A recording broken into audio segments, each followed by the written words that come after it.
Hello everyone, my name is Landon and welcome back to another video. Today I'm going to be going over my top 5 favorite Stephen King novellas. Now, just before this list starts, I feel like I do that before every video. I always slip up on my words, but who cares?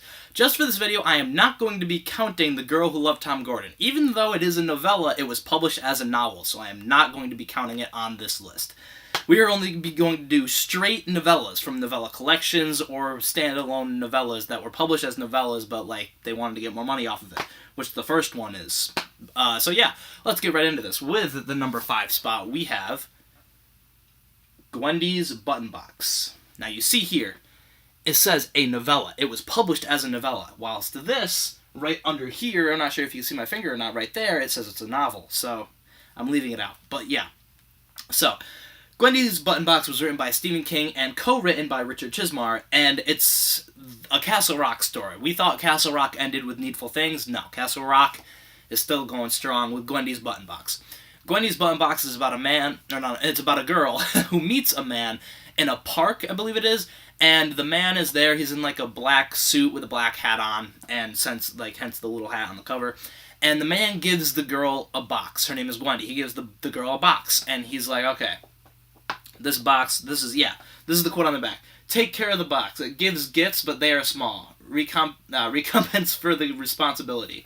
So yeah, she has to take care of the box, and her reward for getting the box and taking care of it is she gets, like, treats. Like, throughout the book, she'll get, like, a chocolate or something, and it teaches her a lot of lessons throughout the book. Like, she gets the box when she's, like, 9 or something like that. 12. She's 12 years old. I'm thinking of Trish McFarlane. But she's 12 years old, and it goes throughout, like, her entire, like, high school and goes through college. She has the box, and she learns all these lessons and stuff like that, and it's a really beautiful, very short story. I read it in one night. I bought it, and then read it when I got home, and then put it away. It's $15. It was a great story, but, $15 for something that I read in a night. So, yeah. At the number 4 spot, we have Rita Hayworth and the Shawshank Redemption.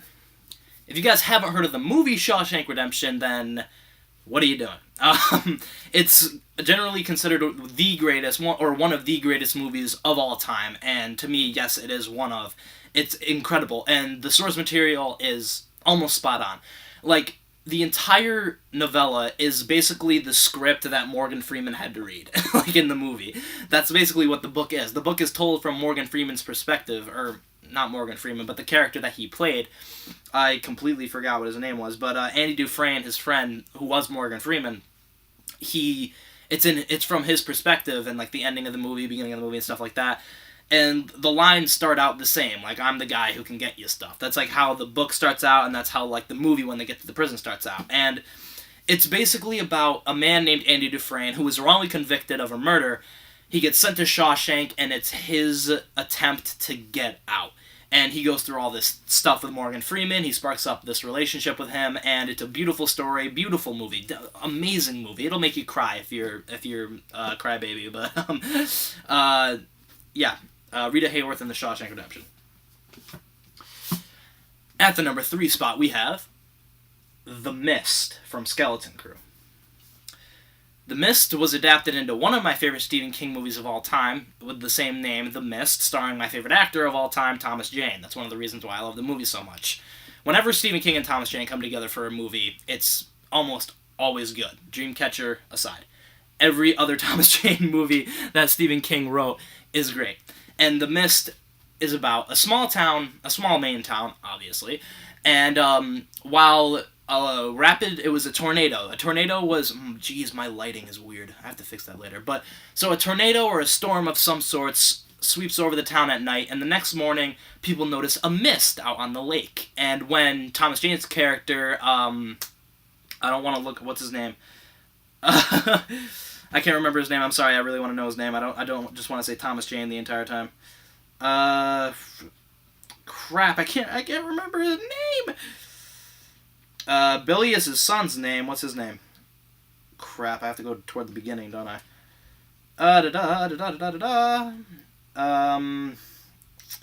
You know what? I can't find his name. I'm just gonna give me like 10 more seconds. Oh, it's I Said. So, yeah, it's from Thomas Jane's perspective in the book. I completely forgot about that. Where is... He probably says his name at the beginning. Crap. I can't remember his name, I'm sorry. But, so Thomas Jane's character goes to the store with his son and his neighbor, who they have a fraught relationship with, and there's the lighting, there we go. And they go to the store to get supplies that they need after the storm. And when they're in the store, the mist rolls over town, and when somebody tries to escape, there's my lighting going crazy again, when they try to escape, something is in the mist. That's the tagline of the entire book and the movie. Something is in the mist. And they are trapped inside the store, and religious battles start happening, and everybody just starts going crazy. And it's basically, it's not just about the monsters in the mist. It's about people that you can trust and the people that you can't trust. That's what this story is really about. So yeah, if you haven't read The Mist, can I get my lighting to fix? There we go. I think it's my new hat. But yeah, Skeleton Crew, The Mist, great story. And the movie, highly recommend.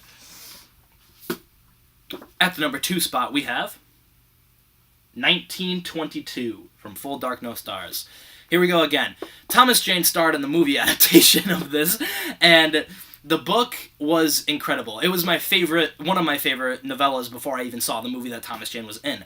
It is about a farmer in the year 1922, or no, it's in like 1929, and he's writing about what happened in 1922.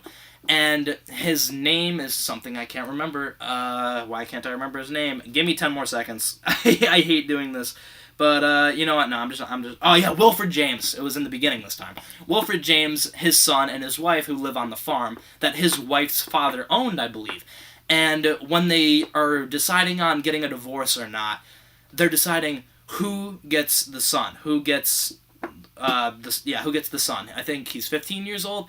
And then Wilfred James plots to murder his wife with his son's help, and they successfully do it.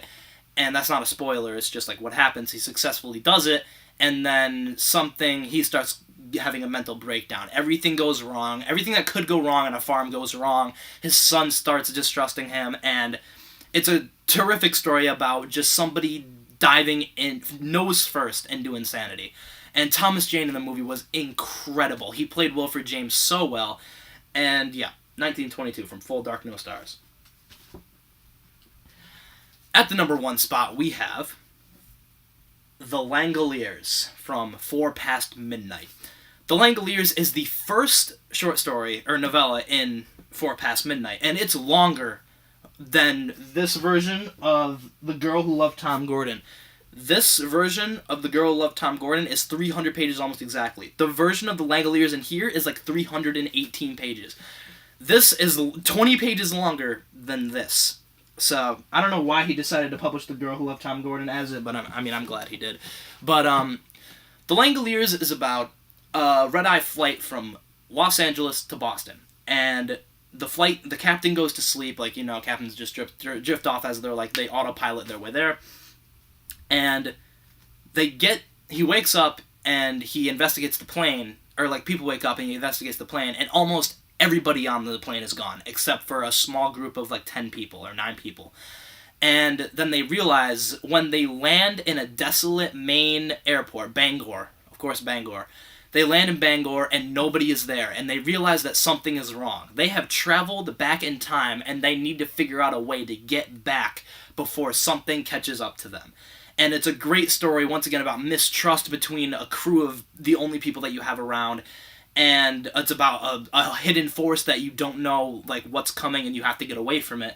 And it's a fight for survival, and it's just really, really good. And I really encourage you guys to watch and read The Langille Ears, because the movie may have bad special effects, but the movie was almost spot on with the book. I was so surprised, but yeah. The Langille Ears from 4 Past Midnight. So, if you guys enjoyed, leave a like, subscribe, hit the bell icon if you're new. Tell me your 5 favorite novellas in the comments below, and I'll see you guys in the next one.